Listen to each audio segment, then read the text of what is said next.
Alright, we're going to be talking about propositional proofs. This is chapter 4 from the textbook, and let's get to it. Okay, we need an alternative to truth tables and logic grids. Why, you may ask? Well, we asked ourselves previously, does a set of sentences delta entail a sentence psi? And the way that we would think about this, it would say, okay, let's imagine a simple world like sorority world, and we can write simple sentences and form logic grids. We did this.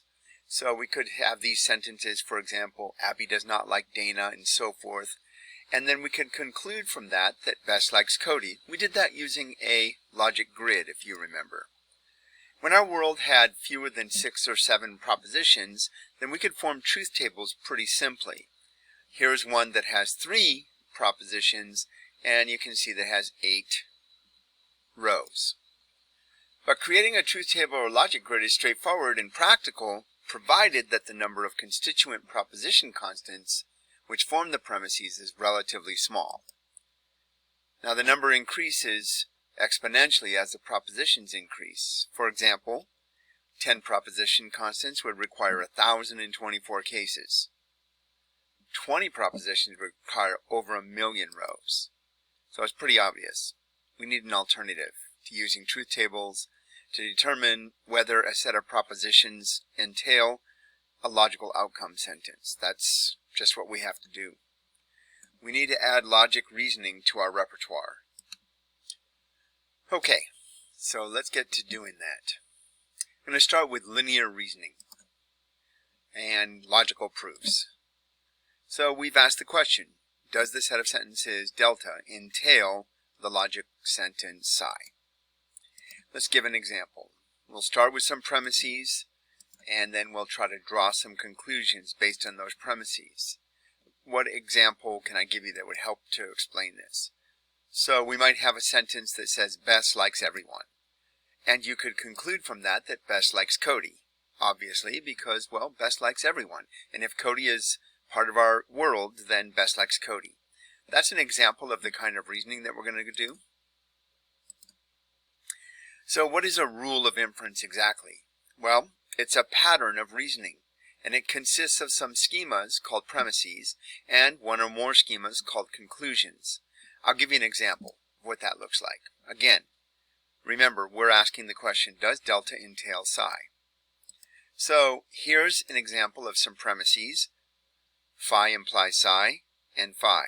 Let's assume that we know those two premises are true. By the way, just as a side note, at this point students have a lot of trouble. First of all, one reason is because those are very abstract ideas. The other reason is because they might ask, well, how do we know they're true? And the answer is, we rely on somebody from outside of logic to tell us that. If you remember, in the world of sorority world, we had some people telling us about sorority world. So, for example, they would say, Bess likes Cody. And we took that as fact. And so what we need is some reliable informant and person who knows about the world we're trying to describe to tell us what that world is like. And that's where we get the premises. For example, when we were using and defining the world of carnivore world, we needed a reliable informant, or maybe more than one reliable informant. That person would be a biologist, or maybe a person who studies the ecosystem. So some sort of scientist or some other person who has experience with the ecosystem. That's who our reliable informant would be. And you might say, well, what if that informant is wrong? Like, what if Bess didn't really like Cody? Or what if foxes don't really eat rabbits? Then wouldn't everything we said be wrong? Yes, it would be. And so the idea of getting your premises right is very important. It's just not part of logic. What I mean by that is, logic relies on good premises to begin with, or what I should say is true premises. Okay, moving forward. What do we mean when we say schema? So if you look at this structure, it's basically saying any logic sentence implies some other logic sentence. We use these meta variables that are represented by lowercase Greek letters to represent any logical sentence. So I could have a concrete example here. I could say, if today is Sunday, then there is Mass. In this case, I'm substituting in today is Sunday for phi, and there is Mass for psi. I'm also saying today is Sunday. Okay. I'm concluding from that there is Mass. Okay, this is the kind of example of what I'm saying we call a rule of inference. This particular one is important to us and we use it a lot. We call it implication elimination. Because if we know, basically it says this, if we know that an implication is true and we know that the antecedent of that implication is true, then we can infer or conclude that the consequent of that implication must be true. Because, if you remember the truth table of implications, anytime an implication is true, that means if the antecedent is true, the conclusion has to be true. All right, moving on. We have some more rules of inference. Here's one. Let's see. If I know that psi is true, then I can automatically assume that phi implies psi is true. You might say, hold it, what? How do you know that? Here's how. Think back to the truth table that we made for implications.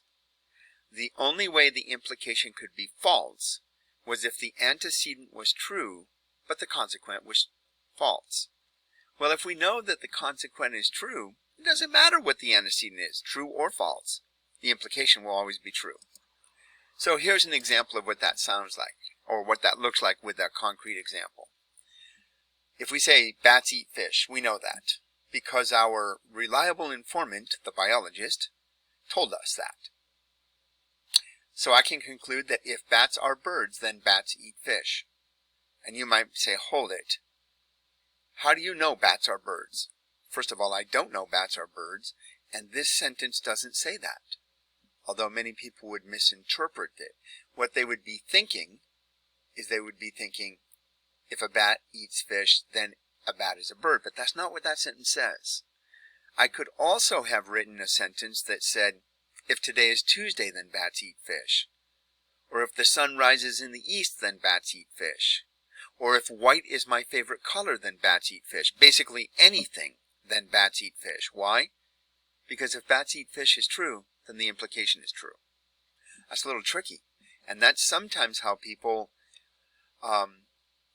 misuse, either through ignorance or intent, they misuse logic by trying to lead people, or maybe just accidentally leading people to the wrong conclusions. We give this rule a name. It's called implication creation in the linear form, in the linear system of logic. Okay, so let's see some more rules of inference. Okay, here's one.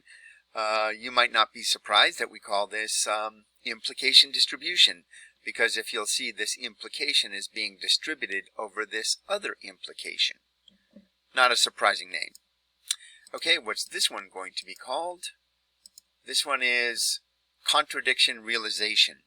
What we're saying is, if not phi implies psi and not phi implies not psi, it can't do both of those simultaneously, because psi and not psi cannot both be true. Remember, our definition of a proposition is something that has to have a truth value of either true or false, but not both simultaneously. So if those two implications are true, then we have to conclude that phi is true. In other words, that not psi cannot be true. Because if not psi were true, then this would lead to a contradiction. Okay, let's talk a little bit about what an instance of a rule of inference is. So consider the rule of inference implication elimination, which we've talked about. We introduced this already. Here it is. Here's an instance of the rule of inference. Notice that I have substituted P for phi.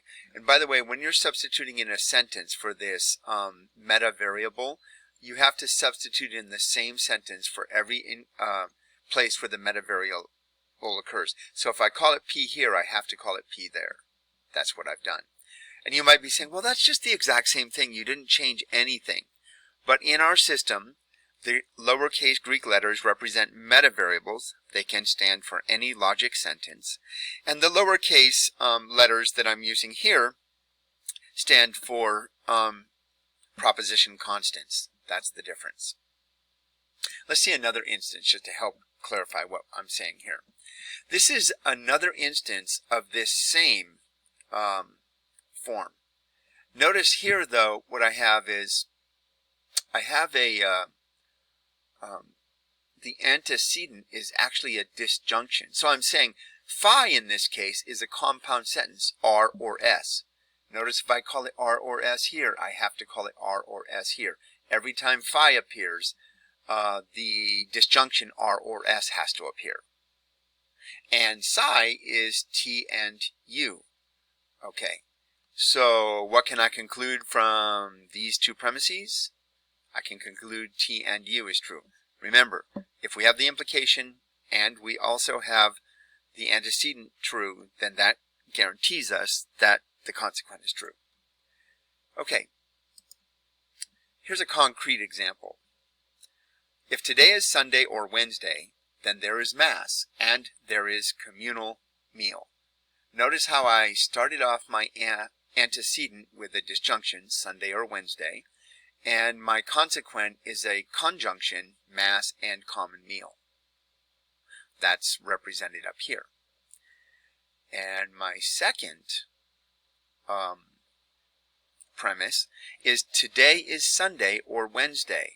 Notice how that's the same thing as it was here. Has to be. So if we have those two premises, then we can conclude that there is Mass and there is communal meal. That's how this works. By the way, the importance of showing multiple representations here for students is really, I can't emphasize it enough. In fact, I've done 3 examples, but you really need to do like 30. So here is the abstraction that shows the meta-variables representing logic sentences. Here is a slightly less abstract, but nonetheless still abstract, where I have substituted in proposition constants for the meta-variables. Here I have substituted in compound sentences for the meta-variables, trying to illustrate that those meta-variables don't have to be just a proposition constant. They could be a sentence themselves, in this case a compound sentence. And then I put in a concrete example, the kind of example that kids, your students, would probably be able to relate to more easily. Putting these together and keeping them in your classroom is really important. Okay, let's look at an example of what a linear proof looks like. Okay, we might start off with some premises. Remember, where do these premises come from? The answer is, I don't know. They came from outside of logic. They came from some reliable informant, a gossip-mongering girl from the sorority, or a biologist from the ecosystem, or somebody who knows something about the world. Who knows? But when students ask, well, how do you know these are true? The answer is, I don't know. They came from outside of logic. We can address that, like ask ourselves, can we guarantee that they're true? Yes, but then we would be doing something else. Like in the case of sorority world, we'd be a sociologist trying to determine, are these things really true? And in the case of carnivore world, we'd be like a biologist trying to say, is this really what rabbits eat? And so that's outside of logic. Okay. So if we are given these premises from a reliable informant, then we can conclude several things. Here's several right here. There may be more. But we can conclude using these two premises, P and P implies Q. Now notice we have the implication and the antecedent. Then that means we can conclude that the consequent is true. Remember, if we know an implication is true and we know the antecedent to the implication is true, then we infer that the consequent must be true. That's how we got Q, by applying implication elimination to rows 1 and 2, 2 and 1. Now look at these two rows. That again is an antecedent and an implication. So we can conclude, remember, if we know the implication is true, we know the antecedent is true, then the consequent must be true. That's the consequent that you see here in this implication. So we have just applied implication elimination again. Now look at these two sentences. Again, implication and antecedent. Same rule, and we can conclude the consequent must be true. So you look at these sentences that we were given to be true from some reliable informant outside of logic, and we can conclude that, we can conclude that these other sentences must also be true through logic reasoning. And these are what we call our conclusions or inferences. That's how this game works. Okay. Let's get another example just to see what's going on. Okay, let's say we're given P implies Q and Q implies R. We've talked about this before. We looked at the truth table. We convinced ourselves that P implies R was entailed by these two sentences. But now I'm going to prove it. Notice how I am not using a truth table. Okay, we've got a premise. And we are given that that's true. If we know that a logic sentence is true, then we can infer that any implication which includes the known true sentence as its consequent, because the truth value of true for a consequent guarantees a truth value of true for the implication. So that means that that implication has to be true. I don't know the truth value of P. It doesn't matter, because as long as the consequent is true, and we were told that it's true, then the implication is true. This is this is hard for kids to get. So you're going to have to give them a lot of practice doing this. Okay, let's look at this one. This is implication distribution. Notice how I have distributed this implication over this second implication. P implies Q implies R becomes P implies Q implies P implies R. And now look at these two sentences. Notice how this sentence 1 is the antecedent to this implication. So, again, if we know the antecedent is true and the implication is true, then the consequent must be true. All right. What I've done here in this example is we were using not only our premises, started with our premises, but then once we proved something, we could use that something, that proven conclusion, to come to other conclusions. And we could even combine our premises with our proven conclusions to come to even more conclusions. So that's how this game works. That's why it's called linear logic, because you go down a line of reasoning steps. So we would say that this set of sentences, delta, entails this set of sentences, the conclusions. Another way that we would sometimes say that is, the set of sentences delta allows us to prove the set of sentences here. There's 3 of them here, phi 1, phi 2, and phi 3. There might be more. In fact, I'm certain that there are more. But right now, I'm just going to talk about those. Okay, linear proof. Okay, so I'm going to talk about provability. This is very abstract, but we'll come back to it many times. Let R be a set of rules of inference. And I talked about, I think, 4 rules of inference in this video so far. If there exists a proof of a sentence phi from a set of delta premises using the rules of inference R, then we say that phi is provable from delta using R. That's what we mean by a provable consequence. And we write it this way. So delta phi, and what we say is phi is provable from delta using R, the rules of inference. Most of the time we'll just write it like this because we will assume that we know what the rules of inference are. And the set of rules we've introduced here so far, these 4 rules of inference, are not powerful enough to prove everything entailed by a set of premises in propositional logic. You have to take my word for that because I haven't proven it. And the book doesn't prove it. But I'm just saying that's the case. We need more rules. And while those rules exist, they can become complicated. And most people find it easier to reason about implications using hypothetical reasoning. And so linear reasoning, you could prove everything in propositional logic if you had more rules, and those rules would be complex and difficult. But an alternative methodology here is to learn about hypothetical reasoning, and that's what we'll do next.